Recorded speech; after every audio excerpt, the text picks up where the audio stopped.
partes. Hoy vamos a llevar una parte y el día lunes vamos a llevar la otra mitad para que no sea pesado el tratar de llevar todo en una sola clase. La gasometría es muy importante. Gasometría lo van a ver toda su vida. No hay servicio en el que un paciente se descompense y lo que se solicita es una gasometría. Y ustedes se preguntan, la gasometría, ¿por qué es importante?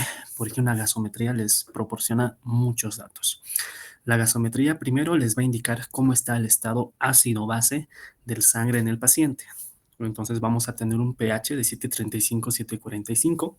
El paciente puede estar en un trastorno de acidosis o alcalosis.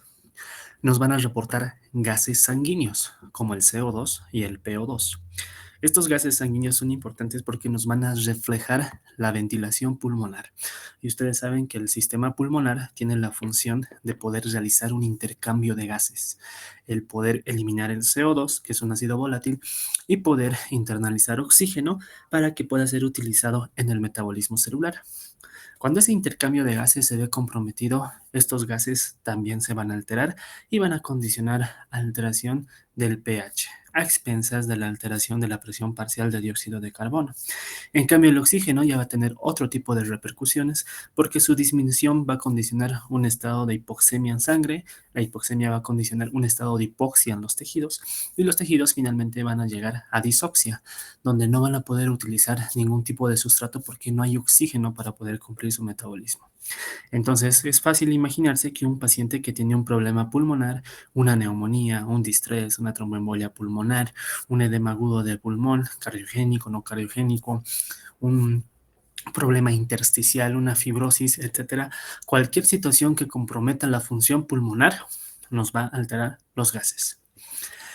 El lactato es bien importante porque el valor normal es de 2 milimoles litro. Cuando el lactato se eleva, tenemos que pensar dos situaciones. La primera es que el paciente está en un metabolismo anaeróbico. Ustedes saben que el metabolismo que hacemos es aeróbico.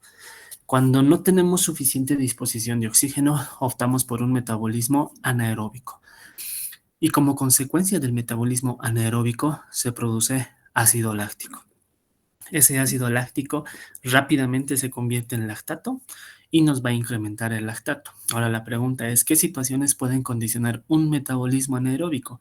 La primera, las mismas enfermedades pulmonares. Imagínense un paciente que tiene una neumonía grave, como no hay buen intercambio de gases, no hay suficiente presión parcial de oxígeno, por lo tanto el tejido va a ser un metabolismo anaeróbico y el lactato se empieza a incrementar. Ahora, ese es un metabolismo anaeróbico. Cualquier situación pulmonar puede condicionar una alteración en el metabolismo. Lo otro es pensar en shock, es decir, pensar que el paciente está en un estado de hipoperfusión, que no tiene buen flujo sanguíneo.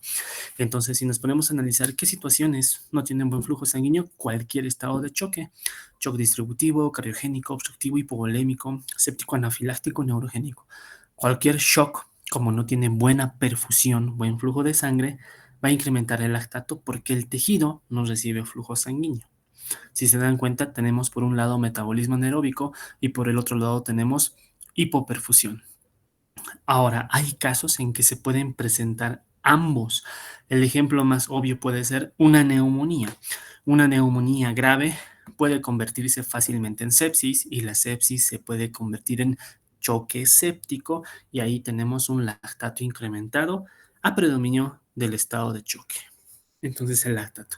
Ahora, algo en particular, hay situaciones en las que el lactato permanece incrementado, es decir, tú le tomas gasometría y el paciente tiene el lactato elevado.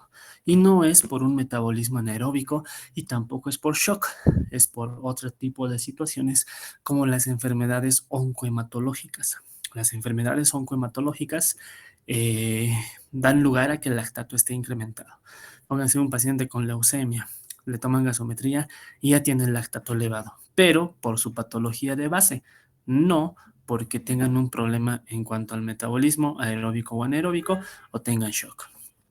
La hemoglobina igual, no olviden que es la proteína que transporta el oxígeno, no solamente transporta oxígeno, transporta dióxido de carbono, monóxido de carbono, se puede incrementar, se puede disminuir, nos puede reflejar estados de eritrocitosis o de anemia. El bicarbonato, que es el sistema más importante amortiguador del estado ácido-base, es el más abundante en nuestro organismo y pues nosotros cuantificamos. Cuando este se encuentra comprometido, vamos a asumir que tenemos una alteración metabólica. Van a ver que las gasometrías tienen dos tipos de bicarbonato. Tenemos un bicarbonato que se llama bicarbonato real y el otro tenemos el bicarbonato estándar. ¿Cuál tomamos en cuenta? El estándar para poder hacer nuestros cálculos. La glucosa nos puede reflejar hipo o hiperglucemia. Obviamente depende aquí si el paciente estará en ayunas, no está en ayunas. La gasometría no es un estudio que se programa, es un estudio que se hace de forma urgente por el compromiso del paciente. Entonces aquí simplemente nos va a reportar si el paciente tiene hipo o hiperglucemia. Independientemente de ello, hay que tomar conducta. Si el paciente tiene una hiperglucemia muy marcada, pónganse una glicemia de 400. ¿Qué le voy a administrar? Insulina. Si tiene hipoglucemia, administraré una solución dextrosa para corregir ese azúcar bajo. Nos reporta electrolitos, los principales que nos interesa, sodio, potasio. Nos puede reportar hiponatremia, hipernatremia, hipocalemia, hipercalemia. Las gasometrías también reportan cloro, también reportan calcio.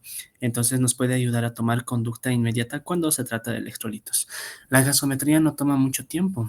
Tomas la muestra, se envía la muestra, pasa a la máquina, en la máquina se deposita una gota de sangre y la máquina te lo procesa 5 minutos. En cambio, si tú solicitarías, por ejemplo, electrolitos, glucemia en sangre, que son estudios de bioquímica, demora mucho más tiempo. Al de laboratorio le toma entre 15 a 20 minutos, hasta tomar la muestra, hasta transportarla, hasta procesarla. Y pues has perdido ahí tiempo. Porque no olviden que estas alteraciones del medio interno requieren conducta inmediata. Todo esto es el medio interno, esto es medicina interna. Medicina interna estudia el medio interno del paciente y estudiar el medio interno del paciente es estudiar el estado ácido-base, estudiar cómo está el equilibrio hidrosalino, electrolitos, agua, cómo están las diferentes moléculas que forman parte del medio interno, glucosa, etcétera. Entonces, este estudio nos reporta muchos datos y es importante, sí, porque nos va a ayudar a poder tomar conducta en los pacientes que tienen trastorno ácido-base. Nosotros en la dieta que consumimos de forma diaria contribuimos a que en la sangre se acumulen hidrogeniones. ¿Qué significa pH? pH es potencial de hidrogeniones. Entonces el pH no es nada más concentración de hidrógenos que tenemos en sangre. Permítanme un minuto, alguien quiere ingresar. Ya. pH es el potencial de hidrogeniones y ese potencial de hidrogeniones no es nada más que la concentración de los hidrógenos en sangre. Bueno, nuestro cuerpo constantemente va produciendo hidrogeniones. Bien, produce hidrogeniones. Así como produce, también tiene que tener la capacidad de eliminar estos hidrogeniones. ¿De dónde provienen los hidrogeniones que nuestro cuerpo produce? De la dieta, de las proteínas y las grasas. Las proteínas y grasas que consumimos en nuestra alimentación terminan convirtiéndose en hidrogeniones. Del propio metabolismo celular, el CO2 se convierte en hidrogeniones. Tenemos cetoácidos en nuestro cuerpo, nosotros tenemos cetoácidos. Producimos ácido láctico, pero todos estos componentes que terminan convirtiéndose en hidrogeniones se eliminan y de esa manera se evita que haya trastornos ácido-base. ¿Quiénes son los responsables de eliminar estos hidrogeniones? Los pulmones. ¿Cómo eliminan los pulmones hidrogeniones? Mediante la formación de CO2.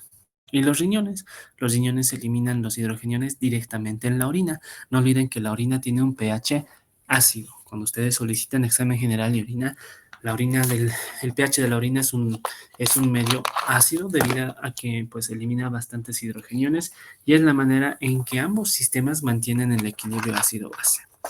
Por lo tanto, cuando hay una alteración entre la capacidad de aporte o de producción y la capacidad de eliminar, ahí se producen los trastornos ácido-base. Imagínense que el paciente tenga neumonía, ¿podrá eliminar fácilmente el CO2? No. Que el paciente tenga lesión renal aguda, enfermedad renal crónica o alguna alteración en su función renal, de igual manera no va a poder eliminar hidrogeniones de forma adecuada. Por lo tanto, se produce ahí un trastorno ácido-base porque tenemos una alteración en la capacidad de eliminar estos hidrogeniones. Ahora hay casos en que puede haber un aporte excesivo ¿Listo? Puede haber un aporte excesivo. Sin embargo, nuestro cuerpo mantiene ese equilibrio entre el aporte y la pérdida. Y cuando perdemos esas relaciones, cuando se producen los trastornos ácido-base. Una parte son las enfermedades y la otra puede ser el aporte exógeno de ácidos. Los ácidos se van a clasificar de dos maneras. Tenemos ácidos volátiles, el principal representante es el CO2. El CO2 se elimina a nivel pulmonar y cuando el CO2 se acumula, no es nada más que un reflejo de acumulación de hidrogeniones. Luego tenemos ácidos fijos. Estos ácidos fijos pueden clasificarse de diferentes maneras. Por ejemplo, tenemos aniones que son capaces de poder metabolizarse. ¿Qué son aniones? Aniones son moléculas con carga negativa que se pueden metabolizar. Nuestro cuerpo tiene lactato, carga negativa. Tiene fosfato, carga negativa. Tiene beta-hidroxibutirato, cetoacetato. Permítanme un minuto. No hay nadie.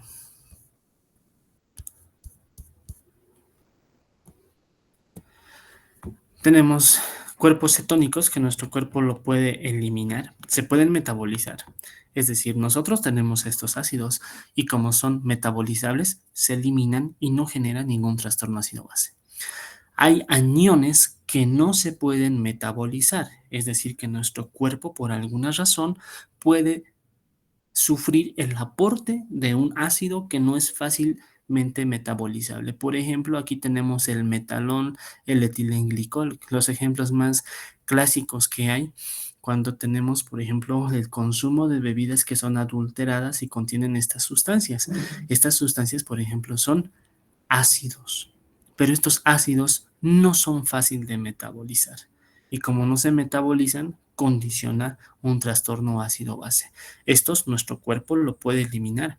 Por ejemplo, los cetoácidos lo puede eliminar. Una enfermedad como la cetoacidosis diabética produce tantos cuerpos cetónicos que como hay bastante producción, supera la capacidad de poderlos eliminar, por eso produce una cetoacidosis diabética. Ahora hay otros aniones que son totalmente inusuales, que también son metabolizables, pero son producto de un metabolismo bacteriano a nivel intestinal.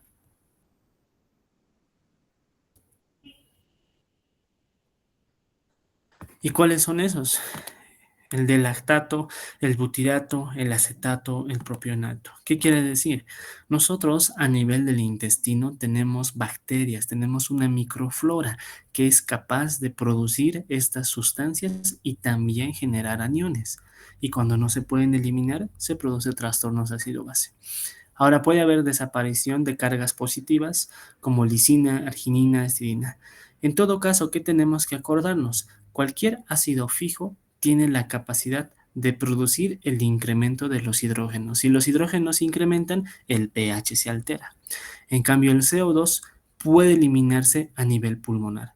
Ahora, si el pulmón no funciona de forma adecuada, obviamente el CO2 no se va a poder eliminar y se va a empezar a acumular hidrogeniones. pH significa potencial de hidrogeniones. Este pH nos ayuda a medir una sustancia si es alcalino o si es ácido. Pero el pH no es nada más que la concentración de hidrogeniones en sangre. Nosotros en sangre, vean cuánto de concentración de hidrogeniones tenemos, 40 nanoequivalentes. Ese es el valor normal, 40 nanoequivalentes, pero nano pues es una expresión en la cual tiene que utilizar bastantes decimales, vean 0.00000004 mini equivalentes. ¿Se imaginan tener estos valores en laboratorio? Son muy difíciles de manejar. Entonces, ¿qué hicieron? Llevaron estos valores de mini equivalentes a nano equivalentes, pero pese a eso es difícil poderlo manejar en su expresión y por lo tanto aplicar un logaritmo negativo para poderlo expresar en pH, es decir, potencial de hidrogeniones. El logaritmo negativo de la concentración de hidrogeniones en sangre en mini equivalentes equivale a 7.39 con todos estos decimales y redondeado 7.40. Si yo les preguntara cuánto es el valor normal del pH, en teoría deberían decirme 7.40. Así como, por ejemplo, en nuestros valores de CO2 y PO2, ¿cuánto es el valor normal de CO2? 30. ¿Cuánto es el valor normal de PO2? 60. ¿Cuánto es el valor normal del pH? 7.40. ¿Por qué utilizamos intervalos? Porque gracias a esos intervalos de 7.35 a 7.45 se han clasificado pues, los trastornos. No puede ser un valor muy cerrado. y se ha visto que a partir de 7.35 ya es un medio ácido y 7.45 es un medio alcalino. Si nos acordamos, el pH con un valor de 7 es un pH neutro, quiere decir que ni es ácido y ni es alcalino. El ejemplo de cualquier sustancia, ¿cuál sería? El agua. El agua que consumimos tiene un pH neutro. Sin embargo, ¿cuánto es el pH de sangre? 7.35 a 7.45. En teoría, nuestra sangre es alcalina. Y cualquier pH menor a 7 es ácido y mayor a 7 alcalino. Entonces vean cómo nos vamos dando cuenta que tenemos diferentes intervalos para poderlo asociar a la fisiología que manejamos. ¿Qué conceptos tenemos que tener en cuenta? Que es un ácido, que es una base. Un ácido va a ser cualquier sustancia que puede donar hidrogeniones y una base es cualquier sustancia que puede aceptar hidrogeniones. Por ejemplo, si yo les preguntara, aquí tengo una sustancia que es el ácido clorhídrico. Este ácido clorhídrico, ¿en qué se va a dividir? ¿Alguien? ¿Cualquiera? Muy bien, se va a dividir en hidrógeno más cloro. Ya. Aquí les pregunto, ¿se ha separado completamente, sí o no? Se ha separado completamente. Un hidrógeno, un cloro, y juntos forman el ácido clorhídrico. Vamos a otro ejemplo. Si yo les dijera, el bicarbonato, aquí tienen su fórmula, HCO3, es una base. ¿Listo? Es una base. Yo tengo esta base y este hidrogenión que se acaba de liberar puede pasar a este lado. Y si se une, ¿qué va a formar? Va a formar un ácido. El ácido carbónico. Muy bien. Aquí también tengo un ácido. Ahora la pregunta es, ¿qué diferencia notan entre este ácido, que es el ácido clorhídrico, y este otro ácido, que es el ácido carbónico? Si yo les volviera a preguntar, ¿este ácido carbónico en qué se va a dividir? ¿O en qué se puede dividir?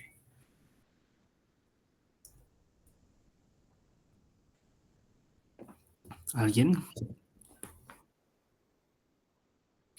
Ah, muy bien, claro, se puede dividir en un hidrogenión más un bicarbonato, por ejemplo. La otra opción, ¿cuál sería? Que se divide en un CO2 y se divide en agua, ¿no ve? Muy bien. Entonces, ahora nos daremos cuenta. El ácido clorhídrico tiene la capacidad de separarse completamente en un hidrógeno y en un cloro, ¿ya? El ácido carbónico que tenemos aquí no se separa completamente. Si se dan cuenta, se separa o en un bicarbonato y en un hidrógeno o en un CO2 más agua, pero nunca se separa completamente. Ambos son ácidos, ácido clorhídrico, ácido carbónico. Pero hay una diferencia. ¿La diferencia cuál es? Que el ácido clorhídrico, como se separa completamente, se llama ácido fuerte. Es un ácido fuerte porque se separa completamente. En cambio, el ácido carbónico es un ácido, pero es un ácido débil. Solamente se separa parcialmente. Entonces, un ácido fuerte es aquel que se separa completamente o se disocia completamente, y un ácido débil, el que no se puede separar completamente, solo lo hace parcialmente. Ahora, si se dan cuenta, el ácido carbónico se convierte en un bicarbonato y en un hidrogenión. Es un ácido que está liberando hidrogenión. El ácido clorhídrico que acaba de liberar hidrogenión. Y que es una base, cualquier sustancia que va a aceptar el hidrogenión. Y el ejemplo más típico, pues, es ese bicarbonato que hemos puesto. Por eso el bicarbonato es el principal amortiguador de nuestro cuerpo. Él puede aceptar hidrogeniones para formar ácido carbónico. Ese ácido carbónico se divide en CO2 y agua. El CO2 se elimina por el pulmón y de esa manera trata de mantener el pH en sangre. Entonces, ácido, cualquier sustancia que dona, que cede hidrogeniones, y base, cualquier sustancia que va a aceptar esos hidrogeniones. Cuando nosotros tenemos alteraciones, por ejemplo, vamos a tener dos tipos de alteraciones en sangre: acidosis, alcalosis. Sin embargo, tenemos que acordarnos que el pH tiene una relación inversamente proporcional. ¿Qué quiere decir? El pH es igual a la concentración de los hidrogeniones. Cuando los hidrogeniones aumentan, ¿qué pasa con el pH? Baja. Es decir, va a causar acidosis. Aquí tenemos, aumenta los hidrogeniones en la acidosis. Sin embargo, cuando la concentración de hidrogeniones baja, ¿qué sucede con el pH? Aumenta. Entonces, cuando aumenta la producción, perdón, cuando los hidrogeniones disminuyen y nos eleva el pH, se va a denominar alcalosis. Esa relación que es inversamente proporcional, tenemos que tenerla en cuenta porque de esa manera nosotros vamos a poder ver qué mecanismos de compensación van a actuar para poder eliminar o poder aumentar la concentración de hidrogeniones en sangre. ¿Listo? Entonces, aquí nos vamos a acordar. El potencial de hidrogeniones, es decir, el pH, equivale a 7.40. Ese 7.40 es lo mismo que decir que son 40 nanoequivalentes de hidrogeniones en sangre. Cuando los hidrogeniones aumentan, el pH disminuye y nos causa acidosis.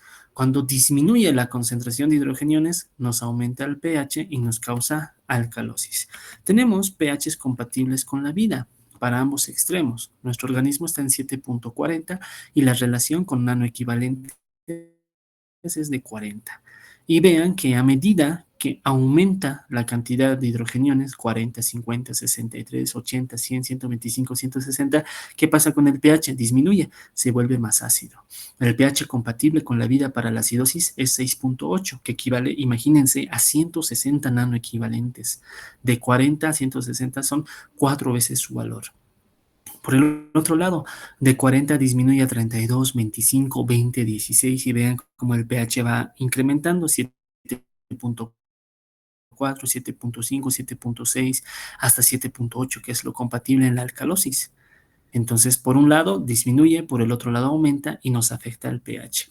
Cada líquido corporal tiene un pH diferente. El pH más ácido que tenemos es a nivel del estómago, vean 1.3, en la orina de 5 a 6, sangre arterial y venosa ya hemos indicado 7.4, líquido cefalorraquídeo, vean un poco más ácido, 7.2 a 7.32, el pancreático, aquí el líquido es totalmente alcalino, 7.88, necesita un pH alcalino para poder amortiguar el pH ácido que le está mandando el contenido gástrico. Entonces, nosotros tenemos diferentes valores y los valores compatibles es lo que no tenemos que aprender. 6.8, 7.8. Alguien nos llama para poder ingresar. No, nada. Ya. De esa manera, ustedes dirán, ¿por qué es importante que el paciente esté en acidosis o en alcalosis? Cuando se cambia el medio del equilibrio ácido-base en sangre, se van a afectar absolutamente todas las proteínas. En nuestro cuerpo todo es proteínas, absolutamente todo. ¿Qué es el colágeno? Es una proteína estructural. ¿Dónde hay colágeno? En huesos, discos vertebrales, en la membrana basal del endotelio, en los músculos, en la piel, en todo lado hay colágeno. El cabello tiene queratina, es una proteína estructural. Las inmunoglobulinas son proteínas, proteínas de defensa. No sé si quieren entrar o se salen. Pam, pam, pam, pam, pam. Están ahí, ¿verdad? Sí, Doc. Eso espero. Bueno, las inmunoglobulinas que son proteínas, proteínas de defensa. Las hormonas que son proteínas, pero con función endocrina, como la insulina, glucagón, cortisol, etcétera. Pero aquí entra algo importante. Aquí, como lo podemos ver en la imagen, ustedes, si se acuerdan, tenemos todo lo que es el ciclo de Krebs y tenemos las diferentes vías metabólicas. Aquí participan unas proteínas que son indispensables. ¿Cuáles son? Las enzimas. Las enzimas son proteínas que agarran un sustrato y lo convierten en un producto. Estas enzimas son importantes porque tienen que trabajar en un pH adecuado. Cuando el pH se vuelve ácido o cuando el pH se vuelve alcalino, cambia la estructura de las proteínas. Y como cambia la estructura de las proteínas, las enzimas, que son proteínas, no pueden funcionar de forma adecuada porque está cambiando su estructura por un pH ácido o por un pH alcalino. Y como ha cambiado su estructura conformacional, no van a funcionar de forma adecuada y por lo tanto van a afectar al metabolismo. Un tejido sin metabolismo celular obviamente no va a funcionar, el tejido empieza a disfuncionar y finalmente va a producir una falla funcional. En el riñón, falla renal, lesión renal aguda, en el hígado lo propio, etcétera. Entonces, por eso es importante darnos cuenta que el pH es muy importante en el paciente. Si se altera, tienes que asumir que todas las proteínas, principalmente las enzimas, pueden llegar a disfuncionar. Esta otra, que es la curva de disociación de la hemoglobina. Tenemos un desvío a la derecha, tenemos un desvío a la izquierda. El desvío a la derecha se denomina efecto Bohr y el desvío a la izquierda efecto Aldane. Tenemos factores importantes que son cuatro: temperatura, pH, CO2 y el 2,3 DPG o 2,3 fosfoglicerato. Estos cuatro determinan la capacidad de la afinidad de la hemoglobina por el oxígeno. Entonces, un paciente puede tener desvío a la derecha o desvío a la izquierda. Pondremos ejemplos de desvío a la derecha.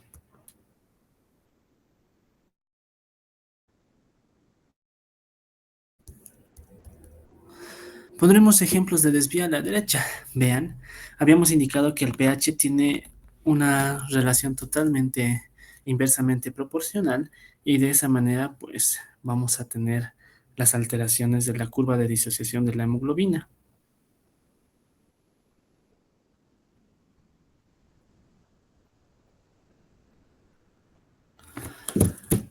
Y así nosotros vamos a tener, si los hidrogeniones aumentan, se desvía a la derecha. Si la temperatura aumenta, se desvía a la derecha. Si el CO2 aumenta, se desvía a la derecha. Y si aumenta el 2,3 de pG, también se desvía a la derecha. Pero cuando los hidrogeniones aumentan, ¿qué sucede con el pH? Disminuye, es decir, el paciente que va a tener acidosis. Una acidosis, aumento de la temperatura, aumento del CO2 y aumento del 2,3 de pG va a condicionar un desvío a la derecha. En cambio, un desvío a la izquierda, vean, vamos a tener, disminuye los hidrogeniones, pero me aumenta el pH. Disminuye la temperatura, disminuye el CO2, me disminuye el 2,3 de pG y eso me va a desviar todo a la izquierda. Bueno, y usted se preguntará por qué es importante. Cuando se desvía a la derecha la curva de disociación de la hemoglobina, disminuye la afinidad del oxígeno. ¿Qué quiere decir? Nosotros sabemos que la hemoglobina tiene que transportar el oxígeno. La hemoglobina, no se olviden que tiene 4 cadenas. En cada cadena va a transportar oxígeno. Ese oxígeno tiene que llegar al tejido. Supongan que es un tejido. Ese oxígeno tiene que llegar a los tejidos. Pero como la afinidad está disminuida, la hemoglobina suelta al oxígeno antes de poder entregarla a los tejidos. Eso es disminución de su afinidad. Por lo tanto, el tejido no va a tener buena cantidad de oxígeno porque la hemoglobina está soltando al oxígeno antes de entregarla a los tejidos. Eso es disminución de la afinidad, eso es efecto Bohr, eso es desvío a la derecha. ¿Qué sucede con desvío a la izquierda? Todo lo contrario, aumenta la afinidad. ¿Qué quiere decir? Que la hemoglobina sujeta tan fuerte al oxígeno que tampoco entrega al tejido. Entonces, por un lado tenemos disminución de la afinidad y por el otro lado aumento de la afinidad. ¿Cómo nos vamos a acordar? Con todas las flechitas arriba. Todas las flechitas arriba me van a condicionar desvío a la derecha. Pero si los hidrogeniones aumentan, significa que el pH disminuye. Por el otro lado, todas las flechitas abajo. Disminución de hidrogeniones, aumento el pH, disminuye temperatura, disminuye CO2, disminuye 2,3 de pG. Esto es bien importante porque se ve en la práctica clínica. Pueden ver ustedes el pH, claro, piden gasometría y ahí les da el pH. Y con el pH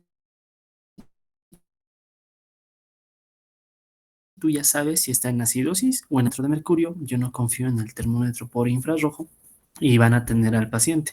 ¿El paciente en qué va a estar? Va a estar o con fiebre, aumento de la temperatura, o con hipotermia. Y si está con fiebre, ¿tú qué tienes que asumir? Que está desviado a la derecha. Si está con hipotermia, desviado a la izquierda. CO2 elevado, ¿pueden ver el CO2 elevado? Claro, gasometría, el CO2 va a estar elevado o disminuido. El 2,3 de PG sí no lo podemos ver, pero vean que con esto sí. Van a ver el pH, pueden tomarle la temperatura y van a ver el CO2 en el paciente. Entonces, si ustedes no se fijan si está a la derecha o a la izquierda, pues van a ver que los tejidos o no reciben oxígeno porque la hemoglobina disminuye su afinidad, o no recibe oxígeno porque la hemoglobina está muy unido al oxígeno y tampoco va a entregar a los tejidos.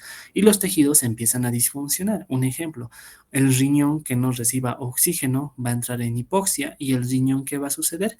Ya no va a cumplir sus funciones básicas, ya no filtra, ya no secreta, ya no reabsorbe, ya no elimina. Ahora, a eso súmenle que un paciente que tenga desvío a la derecha o que tenga desvío a la izquierda, aparte de eso, tenga una neumonía más. Una neumonía, un distrés, un compromiso pulmonar importante, que tenga un problema cardiovascular, que esté sufriendo un infarto agudo de miocardio, que esté en estado de shock, de choque. Entonces, ¿se dan cuenta cuánto puede ser el compromiso?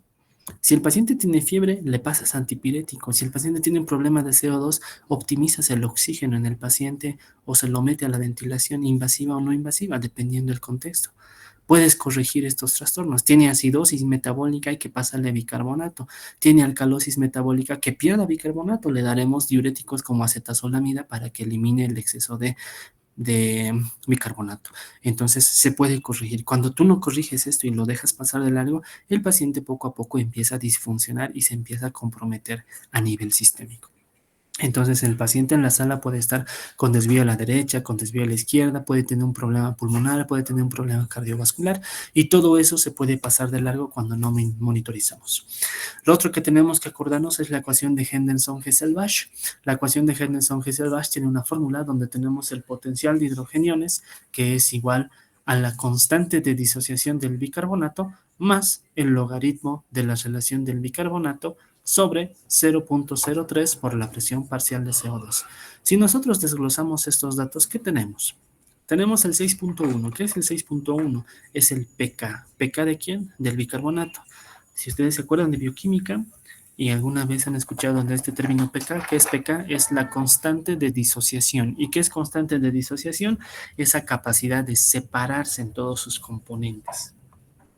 Logaritmo es una expresión matemática, bicarbonato, ya sabemos qué es, cuánto es su valor. El 0.03 es la capacidad de disolución, es decir, cuán soluble es el CO2 en sangre. Este es un coeficiente de solubilidad.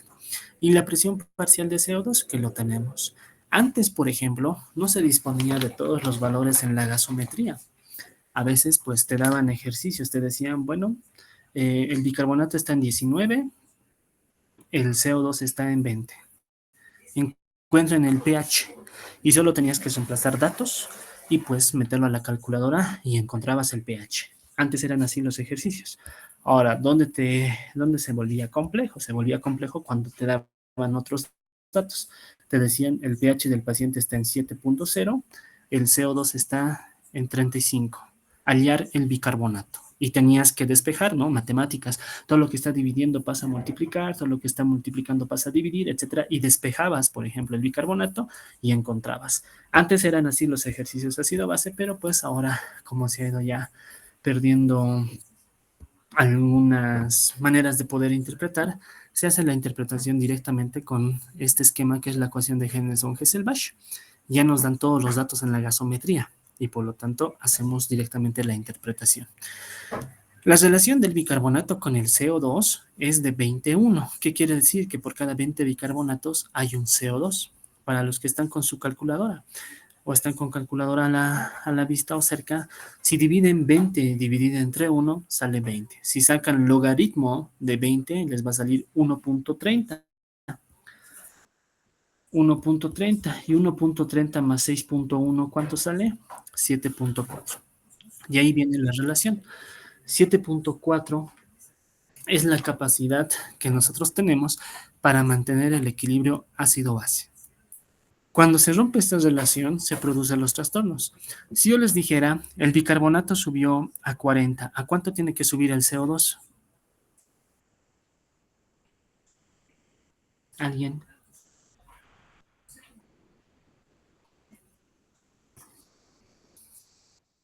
Muy bien. Bicarbonato subió a 60, ¿cuánto tiene que subir el CO2? Súper. Bicarbonato bajó a 10, ¿a cuánto debería bajar el CO2? Perfecto. Entonces mantiene esa relación. Cuando se rompe esa relación, ahí se producen los trastornos ácido-base. Entonces, de esa manera, nuestro cuerpo siempre trata de mantener esa relación de 21. Y cuando ya no puede mantener esa relación de 21, pues se produce o acidosis o alcalosis. Tenemos tres mecanismos que nos van a ayudar a regular el estado ácido-base.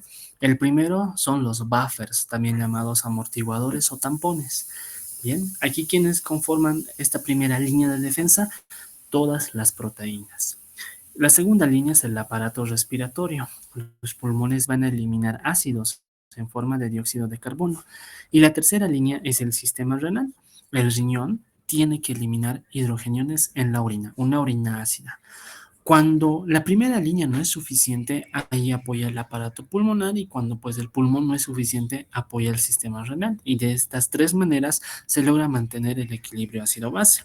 Si nos ponemos a analizar, estos tres sistemas se va a denominar los buffers, que son proteínas intra y extracelulares, amortiguadores o tampones. Vean que esta primera línea de defensa es inmediata. Estas tres líneas son las que estamos explicando aquí. Nuestra primera línea, que son los tampones o buffers, pueden estar dentro de la célula o fuera de la célula y tienen una capacidad de respuesta inmediata. El aparato respiratorio le toma más tiempo, 30 minutos a 24 horas. Y el riñón, vean, de 3 a 5 días. Entonces, de esa manera. Ahora, ¿cuáles son los sistemas buffers? Tenemos a los intracelulares y extracelulares, y tenemos uno que se encuentran a nivel óseo. A nivel intracelular, por ejemplo, tenemos proteínas dentro de la célula, sí. Hay fosfato, sí. Hay bicarbonato también, hay. Este sistema compensa aproximadamente el 60% del desequilibrio. ¿Listo? Y tiene la capacidad de producir hipercalemia o hipocalemia, que la vamos a explicar más adelante el por qué. Y el sistema extracelular también tenemos proteínas, tenemos hemoglobina, tenemos fosfatos. No olviden que la hemoglobina transporta oxígeno, CO2, monóxido de carbono, y también transporta hidrogeniones. La hemoglobina que transporta hidrogeniones se llama hemoglobina reducida. Y el más importante es el bicarbonato. A nivel extracelular es el bicarbonato. El sistema de bicarbonato a nivel extracelular compensa el 40% del desequilibrio, y esta es la que nosotros calculamos y pues la estudiamos con la ecuación de Henderson-Hasselbalch. Y a nivel óseo está el carbonato de calcio, pero pues esto ya hacen procesos bien crónicos, como cuáles, por ejemplo, los enfermos renales crónicos. Ellos, como su riñón no funciona y depende de hemodiálisis, ellos viven con hipocalcemia, viven con acidosis metabólica, y pues su organismo se acostumbra a poder compensar de manera crónica. Al que a nosotros nos interesa es el bicarbonato a nivel extracelular. Ahí tenemos a la hemoglobina. No olviden que dentro del eritrocito también el CO2 más agua forma ácido carbónico. El ácido carbónico va a dividirse en hidrogenio y bicarbonato, y el bicarbonato pasa como un buffer o reserva amortiguadora, y el hidrogenio tiene que mantener el estado ácido-base o prácticamente pues nuevamente convertirse en ácido carbónico para que posteriormente pueda ser eliminado en forma de CO2 en la difusión de gases. ¿Cómo actúa el pulmón? El pulmón tiene que responder o aumentando la frecuencia respiratoria o disminuyendo la frecuencia respiratoria. Es decir, el paciente tiene que hiperventilar o tiene que hipoventilar. Nosotros, a nivel de las arterias carótidas, en la bifurcación de la carótida común tenemos una estructura que se denomina glomus carotidio. El glomus carotidio tiene un quimiorreceptor y un varorreceptor. El quimiorreceptor detecta cambios de gases en sangre, y el varorreceptor cambios de la presión arterial. Los quimiorreceptores van a detectar los cambios de los gases sanguíneos y tienen que aumentar la ventilación o disminuir la ventilación del paciente, y de esa manera eliminar más CO2 o retener CO2. Eso lo hace gracias al glomus carotidio, es decir, a los quimiorreceptores. Una vez que se han detectado los cambios, se activan los tres centros respiratorios, que es el centro respiratorio dorsal, el centro quimiorreceptor y el centro neumotáxico. Y estos tres, ¿qué van a hacer? Aumentar la frecuencia respiratoria. El paciente empieza a hiperventilar, o al revés, el paciente empieza a hipoventilar. Aquí tenemos nuestro seno glomocarotidio. Estos van hasta el nivel de del puente y del bulbo para estimular a los centros respiratorios. El CO2 normal. El paciente ventila de forma normal y mantiene su CO2 de 30 milímetros de mercurio. Si por alguna razón el paciente empieza a hiperventilar, ¿qué va a suceder con el CO2? Se elimina más rápido, ¿no? De 30 empieza a bajar. Vean, aquí tenemos un valor aproximadamente de 20. Pero si el paciente empieza a hipoventilar, suceder con el CO2? Empieza a entrar progresivamente. Por ejemplo, aquí tenemos un CO2 de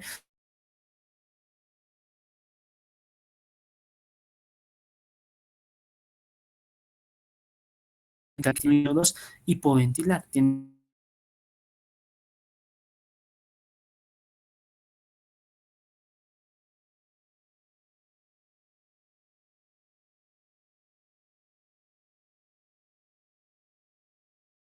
un ácido base. ¿Por qué? Porque va a tardar horas y tarda días. Es un sistema muy lento, pero es el sistema más eficaz que tenemos en el organismo. Los buffers son inmediatos. El pulmonar también es inmediato, pero pues el que es más preciso y eficaz es el sistema renal, pero le toma más días. ¿Cómo actúa el riñón? Pues el riñón va a eliminar el exceso de hidrogeniones, va a reabsorber bicarbonato y tiene que regenerar bicarbonato. Esos son los tres pasos que va a realizar el bicarbonato. ¿Listo?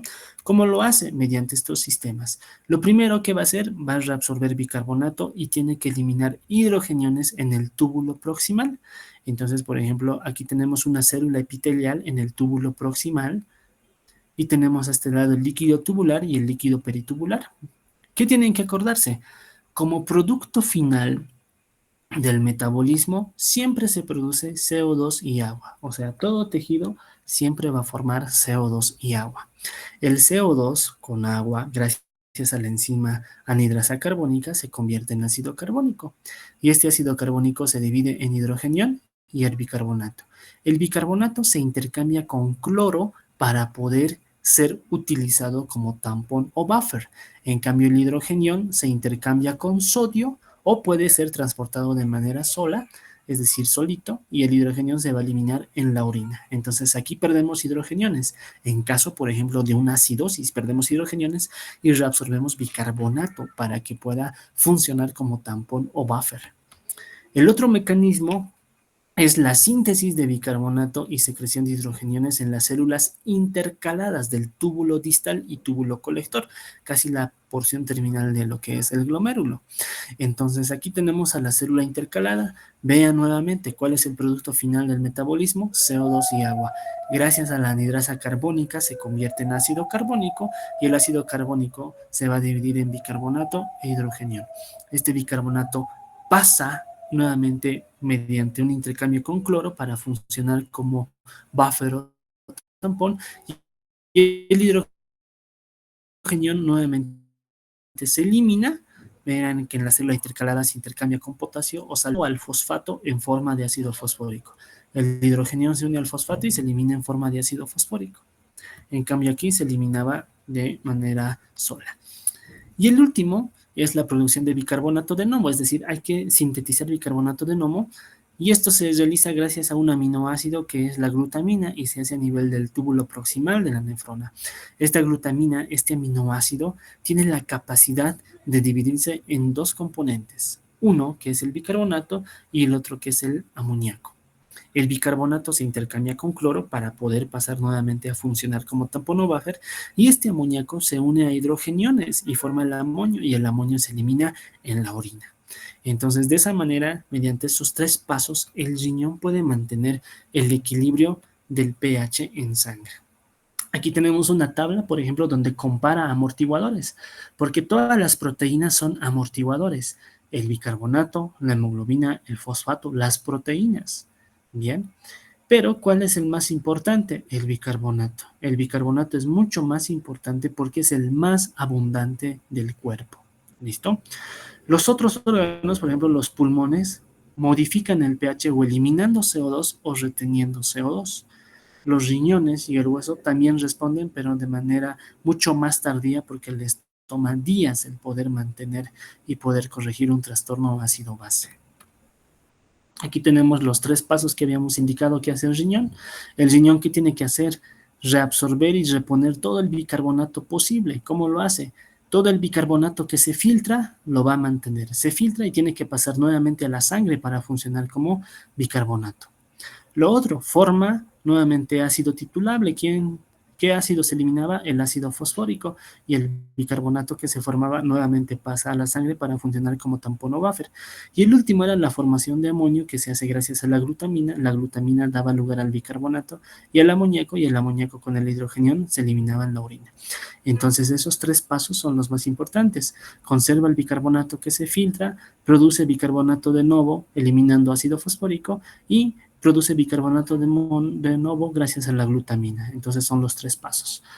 En nuestro plasma sanguíneo, todos los sistemas buffers funcionan. Funciona el bicarbonato, la hemoglobina, las proteínas, pero cuando ya se ve rebasado ese sistema, obviamente el pulmón tiene que actuar, que lo va a hacer aumentando la frecuencia o disminuyendo la frecuencia respiratoria, y si el pulmón no es suficiente para compensar el trastorno, ahí ya empieza a jugar el papel el riñón. Entonces, mediante estos tres se mantiene el equilibrio ácido-base. De esa manera, aquí nos vamos a acordar. Vamos a tener, permítanme, valores. Aquí habíamos trabajado con 18 con ustedes. Estos son los valores normales del sistema ácido-base, ¿ya? Tenemos valores normales donde el pH es de 7.35 a 7.45. Cualquier pH menor a 7.35 se denomina acidosis, y cualquier valor mayor a 7.45 se denomina alcalosis. La acidosis puede ser de dos tipos. Puede ser metabólica, cuando el bicarbonato disminuye. La acidosis también puede ser respiratoria, cuando el CO2 aumenta. El bicarbonato tiene que bajar menos de 18 para hacer acidosis metabólica, y el CO2 tiene que aumentar más de 30 junto con un pH menor a 7.35 para hacer acidosis respiratoria. Bueno, como tenemos que mantener ese equilibrio o esa relación de 21, si el bicarbonato bajó, ¿quién tiene que bajar? El CO2. Si el bicarbonato bajó, el CO2 tiene que bajar con este mecanismo de compensación. Si el CO2 incrementa, el bicarbonato también tiene que incrementar mediante este mecanismo de compensación. Ahora, si el pH es mayor a 7.45, la alcalosis puede ser de dos tipos, que es metabólica o respiratoria. Si es metabólica, pues ¿quién tiene que subir? El CO2. Y si es alcalosis respiratoria, que se caracteriza por descenso del CO2, ¿quién tiene que disminuir? El bicarbonato también. Bueno, entonces con esto vamos a hacer unos ejercicios. Compartir.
Sí, Doc.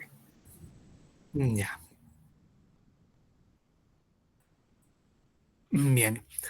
Ahora, cuando hablamos de acidosis metabólica, tenemos que pensar el pH está menor a 7.35 y hay una disminución del bicarbonato. Eso es acidosis metabólica. ¿Por qué se produce la acidosis metabólica? Porque se está ganando ácidos, que pueden ser los ácidos que produce nuestro cuerpo, o pueden ser ácidos exógenos, como el etilenglicol, el metanol. Puede que no se esté eliminando ácidos. ¿Qué órgano elimina los ácidos? El riñón. O puede que estemos perdiendo bicarbonato. ¿Por dónde perdemos bicarbonato? ¿Por el riñón o por el intestino? Entonces, el mecanismo fisiopatológico se basa en que nosotros vamos a tener una carga de ácidos endógenos o exógenos, es decir, ácidos que nuestro cuerpo produce y no tiene capacidad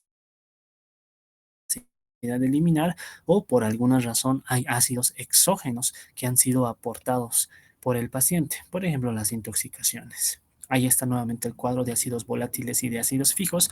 Estos ácidos son los que van a condicionar la presencia de acidosis metabólica. Bien, entonces el mecanismo fisiopatológico se caracteriza porque puede que el bicarbonato se esté perdiendo por alguna vía, y cuando nosotros perdemos bicarbonato se produce acidosis metabólica. ¿Se acuerdan que el riñón tenía 3 pasos para poder mantener el bicarbonato funcionando como un buffer?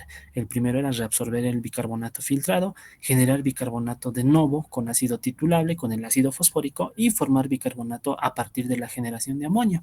Esos eran los 3 mecanismos por el que el riñón mantiene el estado ácido base. Ahí están los 3 mecanismos que lo hemos explicado. Y es importante porque si el paciente está en acidosis metabólica, los diferentes órganos empiezan a disfuncionar, y el más afectado es el sistema cardiovascular, porque a nivel cardiovascular se va a afectar la contractilidad. Si se afecta la contractilidad, va a alterarse el volumen sistólico, el gasto cardíaco y la presión arterial. Causa vasodilatación, es decir, que la resistencia disminuye y disminuye la presión arterial. Por lo tanto, el paciente va a tener una hipotensión bien marcada, todo porque se encuentra en acidosis. ¿Cuáles son las arritmias? No va a responder bien a los vasopresores, le dan noradrenalina, no responde bien.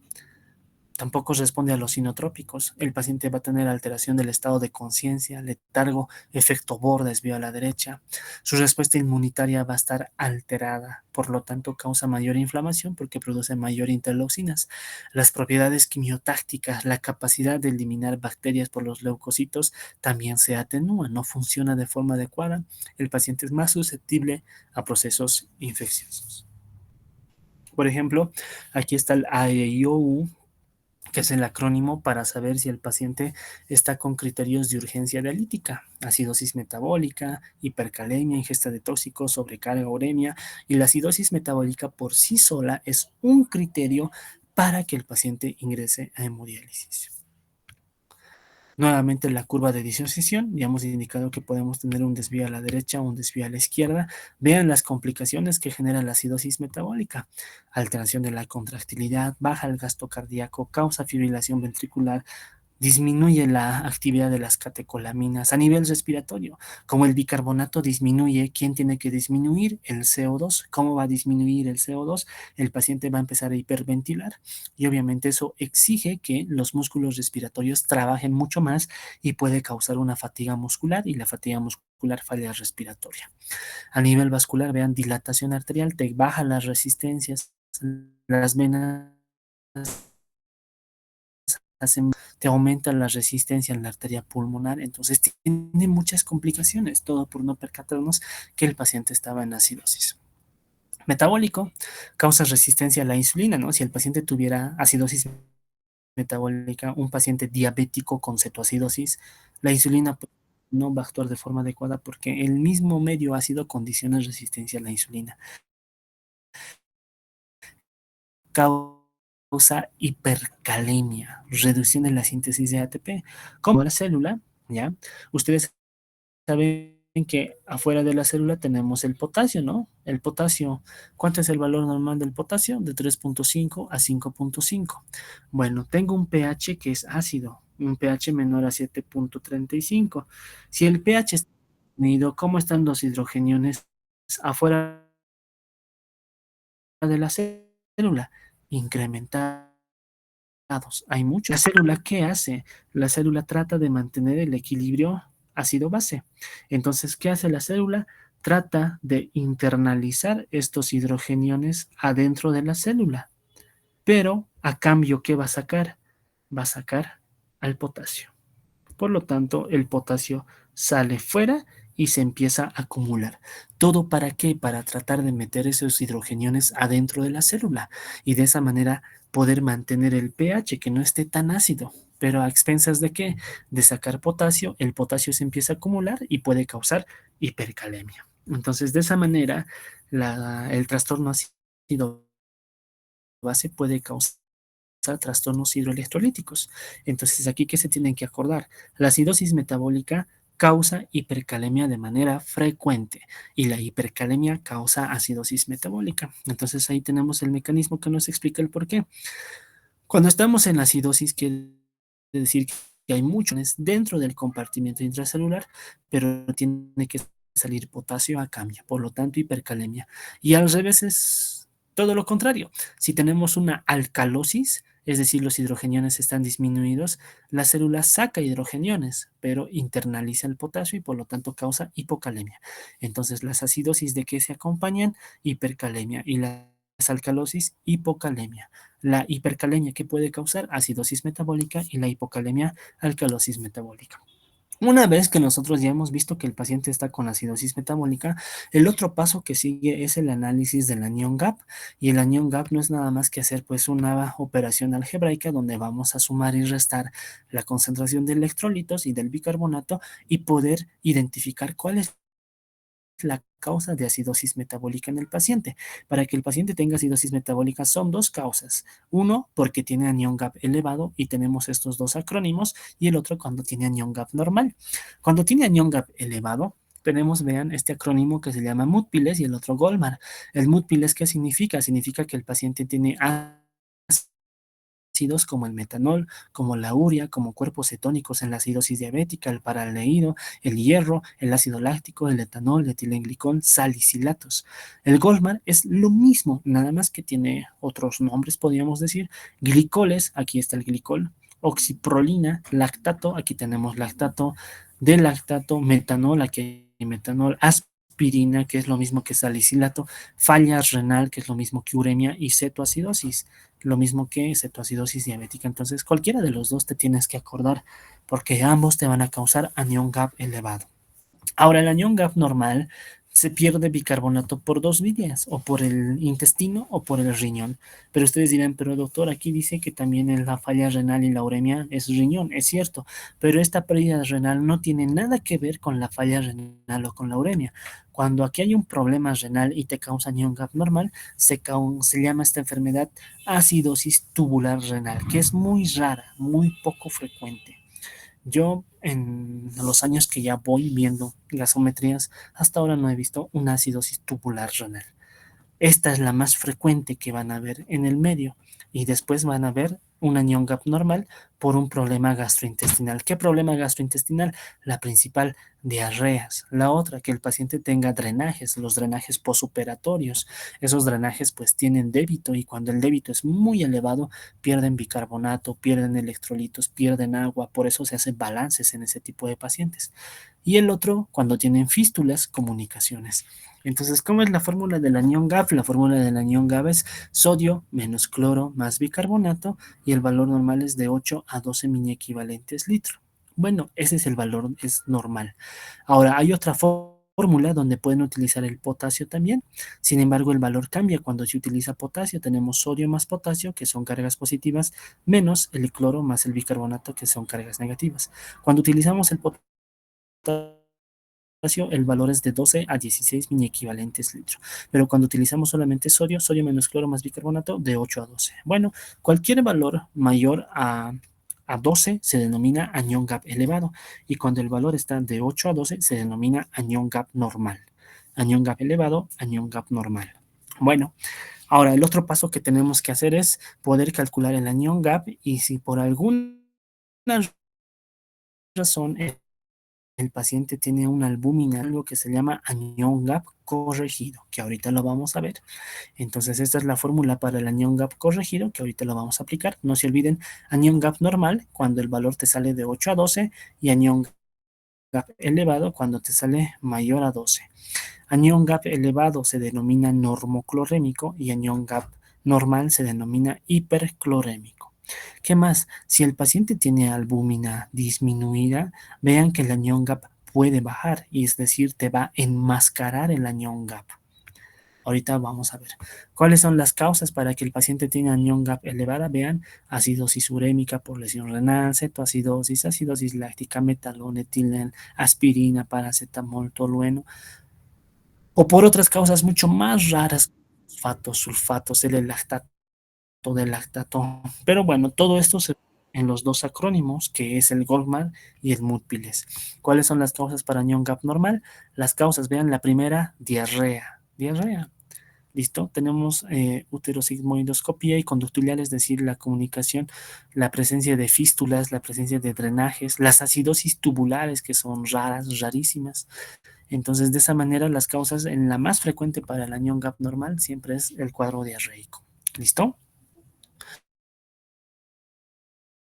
Ahora, si por alguna razón te sale un anión GAP que tenga hipercalcemia, hipermagnesemia, intoxicación por litio, bromuro, pero pues esto igual es poco frecuente el poderlo analizar. No se ve con mucha frecuencia. O vas a tener anión GAP normal o elevado. Bueno, entonces aplicando esta fórmula, nosotros vamos a poder calcular el anión GAP.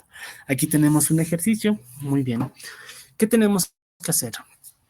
Para esto tenemos que acordarnos del mecanismo de compensación. Bien, entonces vamos a copiar nuestro cuadrito de compensación. Permítanme un ratito. Aquí al principio habíamos puesto.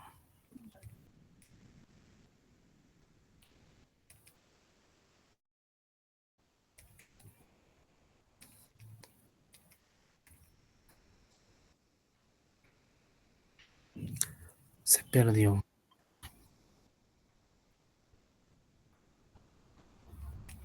Aquí está. Bueno, vamos a copiar este pedacito. Si el pH es menor a 7.35, no se olviden que estamos frente a una acidosis.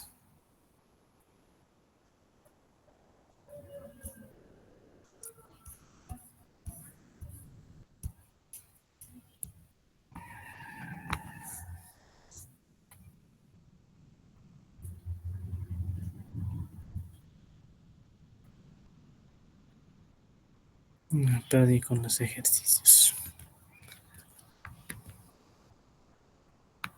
Ya. Aquí es bien importante que ustedes participen porque si no, no vamos a poder establecer si están haciendo bien o no están haciendo bien sus ejercicios. Bueno, ¿cuánto es el valor normal del bicarbonato? 18 a 22. Como promedio vamos a utilizar 20. ¿Listo? 20. En este primer ejercicio, ¿cuánto está nuestro bicarbonato? Está en 16.5. Muy bien.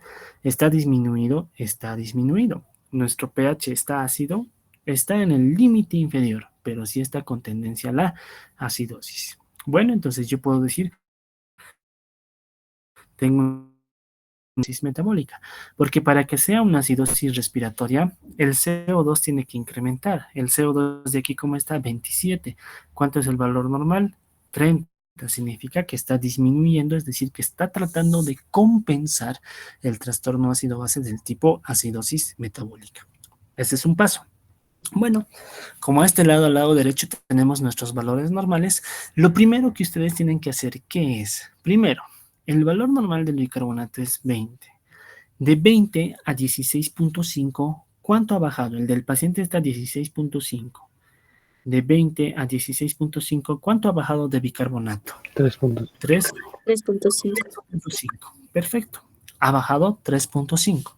Vamos con nuestra regla de compensación. Nuestra regla de compensación está aquí.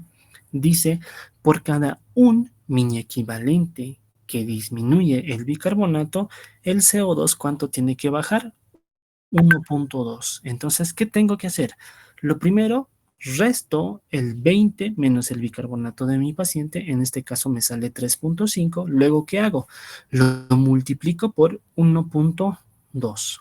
¿Listo? Ahí vamos a tener un resultado. 3.5 por 1.2 equivale a 4.2. 4.2, ¿qué? Pero milímetros de mercurio. ¿Qué quiere decir esto? ¿Qué es este primer dato?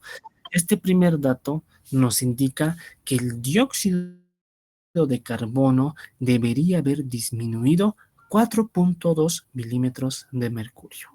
Esa es la primera pregunta, acuérdense. ¿Cuánto debería haber disminuido el dióxido de carbono? 4.2 milímetros de mercurio. ¿Listo? Eso es uno. Ya. ¿Cuánto es el valor normal del dióxido de carbono? 30. Entonces, ¿qué tenemos que hacer? 30 menos 4.2.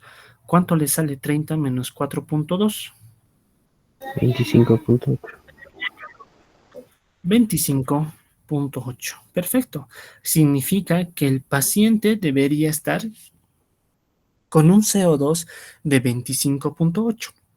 Pero este valor es muy cerrado, entonces se pone más menos 2. 25.8 más 2, ¿cuánto es? 27.8. 25.8 menos 2, ¿cuánto es? 23.8. ¿Qué quiere decir eso? Que tu paciente debería tener un CO2 o de 23 o de 25.8 o de 27.8. Cualquiera de esos tres valores o dentro de ese intervalo de valores es normal. ¿Cuánto está el CO2 de nuestro paciente? 27. 27. Significa que está normal. O sea que se ha compensado. Ahora, si ustedes me preguntan cómo sería el diagnóstico de este paciente, se pone así, trastorno, permíteme un minuto, se pone trastorno ácido base de tipo acidosis metabólica compensada. Se ha compensado. No sé si alguien se ha perdido o alguien tiene alguna duda para que volvamos a repetir.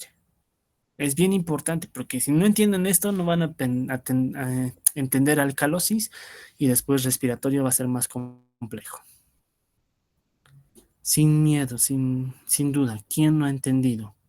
Porque ahorita vamos a hacer más ejercicios, pero es necesario que me digan si ha quedado claro esto.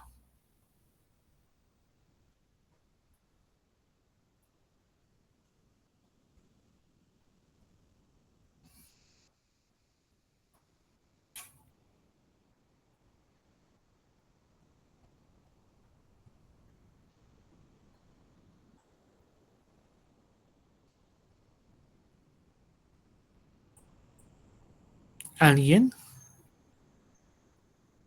¿O ha quedado claro?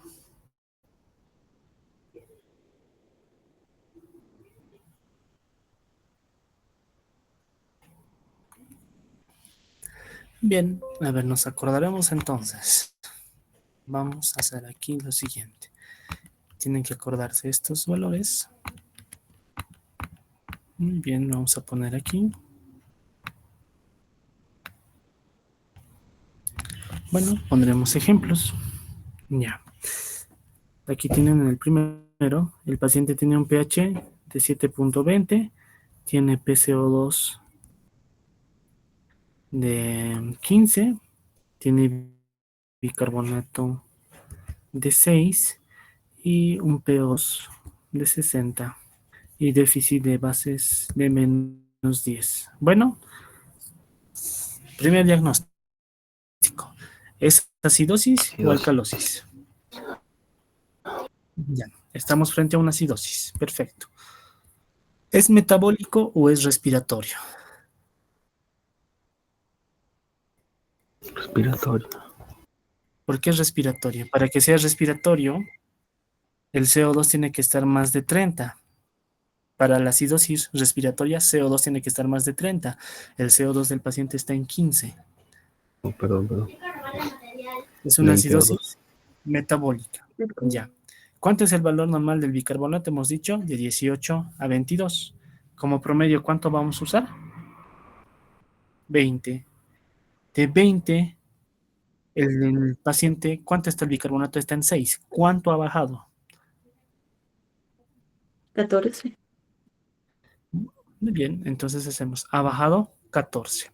A esos 14, ¿por cuánto hay que multiplicar?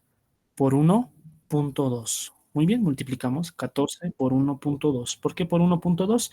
Porque por cada un mini equivalente de bicarbonato que baja, el CO2 tiene que bajar 1.2. ¿Cuánto nos sale? 16.8. Perfecto. Este es el CO2 que debería haber disminuido. Si yo les pregunto cuánto debería haber disminuido el CO2, 16.8. ¿Cuánto debería estar el CO2 del paciente? Ahí me van a responder. ¿Qué sigue después? ¿Cuánto es el valor normal del CO2? 30. Entonces restamos. 30 menos 16.8. ¿Cuánto nos va a salir? 13.2. ¿No ve?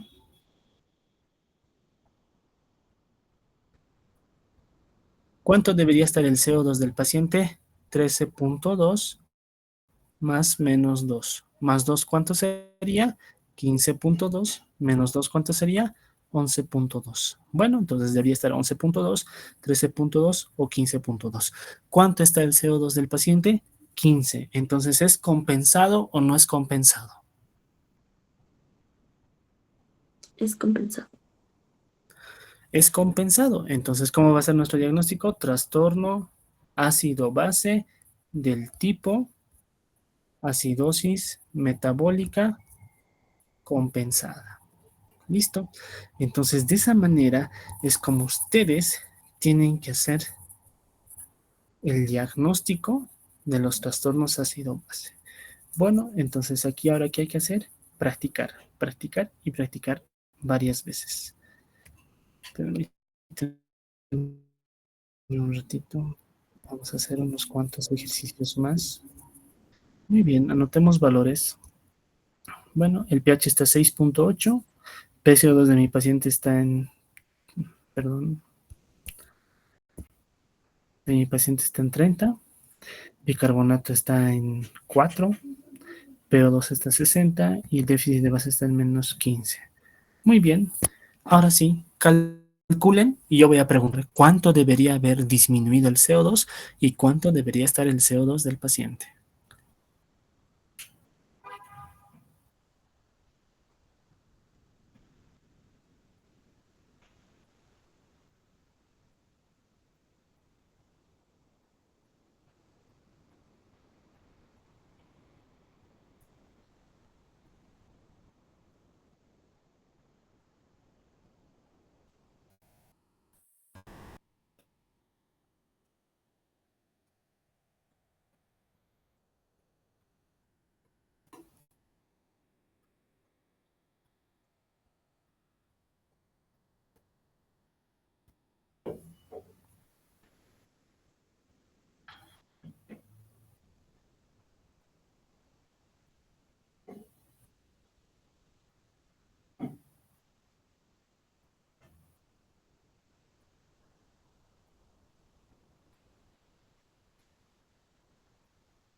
Muy bien. ¿Cuánto debería haber disminuido el CO2?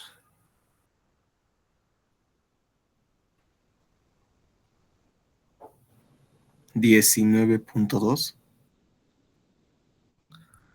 Muy bien.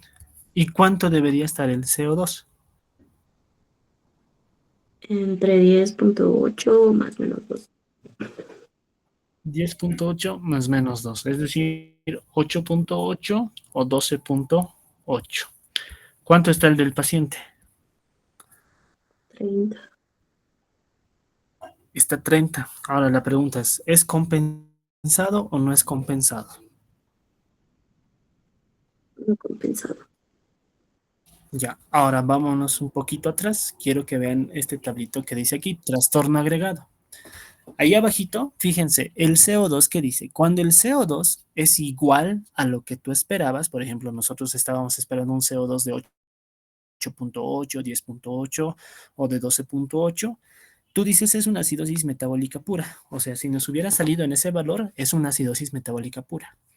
Ahora, el CO2 es más, o sea, es mucho menos de lo que tú esperabas. Aquí tenemos, es mucho menos de lo que tú esperabas o más de lo que te esperabas y tienes un trastorno agregado. Por ejemplo, el CO2 es más de lo que esperabas. ¿Este CO2 que tiene el paciente de 30 es más o es menos de lo que ustedes estaban esperando? Más. Muy bien, es más de lo que esperabas. Yo esperaba que máximo esté 12.8, máximo, ¿no ve? Y mínimo 8.8. ¿Cuánto está del paciente? Está 30. Entonces, ¿qué trastorno de fondo está agregado? Una acidosis respiratoria. Pero si, por ejemplo, hubiera sido, no sé, un CO2 de 6 y yo esperaba mínimo 8.8, ya diría, es un CO2 menos del que esperaba, por lo tanto hay una alcalosis respiratoria de fondo. Entonces, ¿cuál sería el diagnóstico de esta gasometría?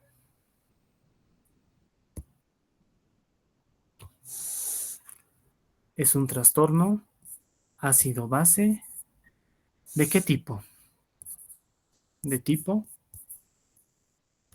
¿Habrá un trastorno doble o un trastorno mixto? Doble. ¿De qué tipo? Doble tipo acidosis respiratoria y metabólica. Es un trastorno ácido-base de tipo doble acidosis,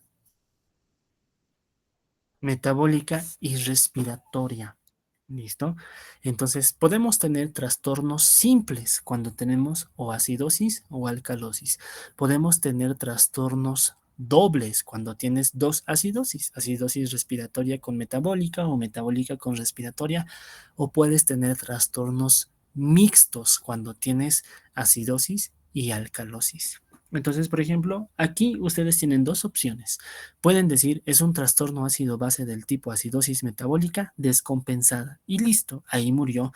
O pueden decir que son mucho más finos y ponen es un trastorno del tipo acidosis doble, acidosis metabólica y respiratoria. Y te pueden decir por qué dices que es respiratoria, porque el CO2 es más de lo que esperaba.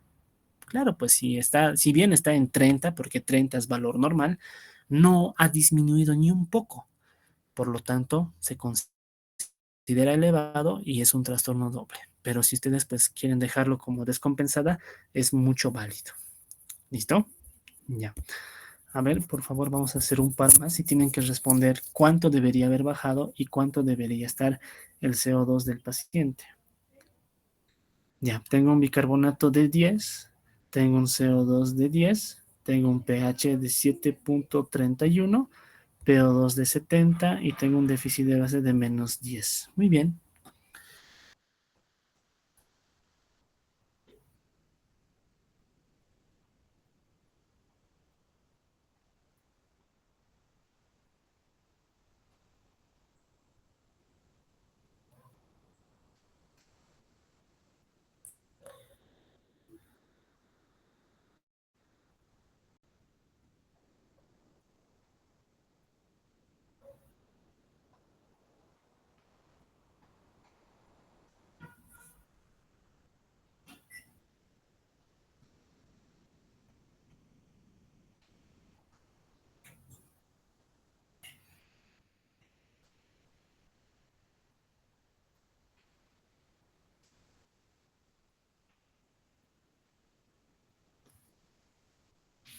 Ya, primera pregunta.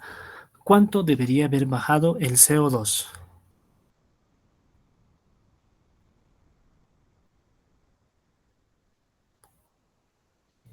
12. Muy bien. 12. ¿Cuánto debería estar el CO2 del paciente? 18 más menos 2. 18 más menos 2, es decir, 16, 18 o 20. ¿Cuánto está el del paciente? 10. Está en 10. Ahora aquí viene la pregunta. ¿Está más de lo que esperaban o menos de lo que esperaban?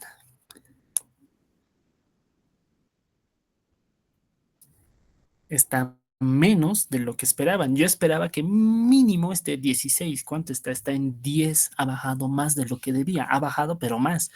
Entonces, ¿qué trastorno agregado hay? Una alcalosis respiratoria. Entonces, ¿cuál sería el diagnóstico aquí? ¿Es un trastorno simple, un trastorno doble o un trastorno mixto? Mixto. Muy bien, entonces es un trastorno ácido-base. ¿De qué tipo? De tipo acidosis metabólica, ¿más qué? Más alcalosis respiratoria. ¿Se está entendiendo o alguien se está perdiendo o no comprende? Para repetir. Doc, yo tenía una duda. ¿Por qué le salió 18.2? ¿Podríamos aclararlo? Por favor. 18.2, 18 hemos dicho. 18, sí. Eso. 18. ¿Alguien más? Ya. A ver, haremos otro. Y con eso creo que ya tenemos un pH de 6.9. Tenemos CO2 de 15. Bicarbonato de 8. PO2 de 60 y déficit de base de menos 12. Adelante.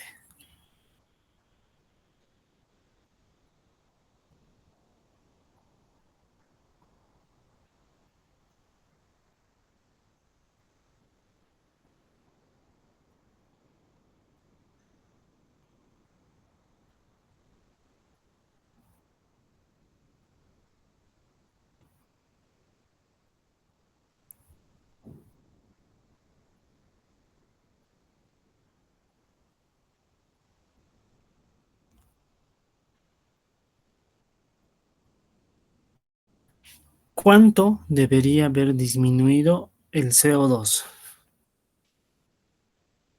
14.4. 14.4. 14.4. ¿Cuánto debería estar el CO2 del paciente?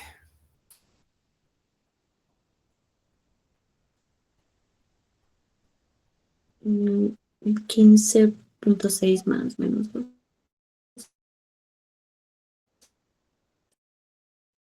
17.6 en cualquiera, en ese intervalo.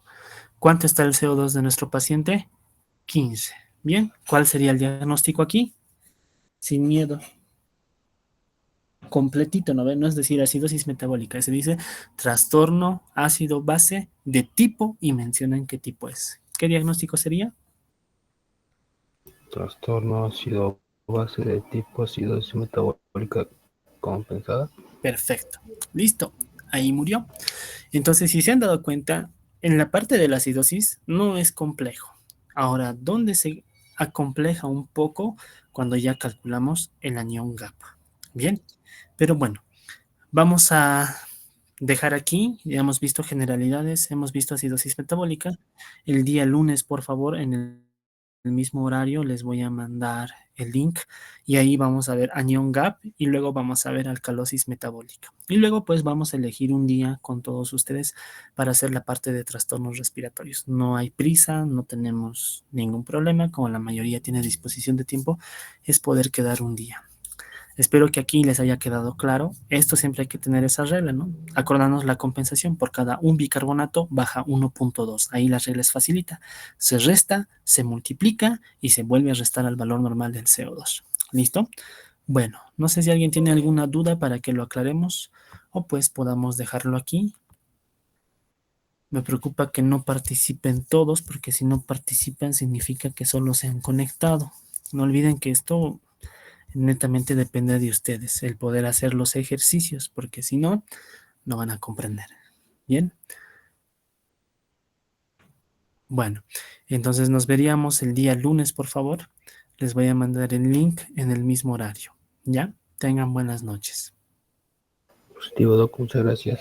Hasta luego, Doc. Buenas noches, Doc. Hasta luego, Doc. Chau, chau.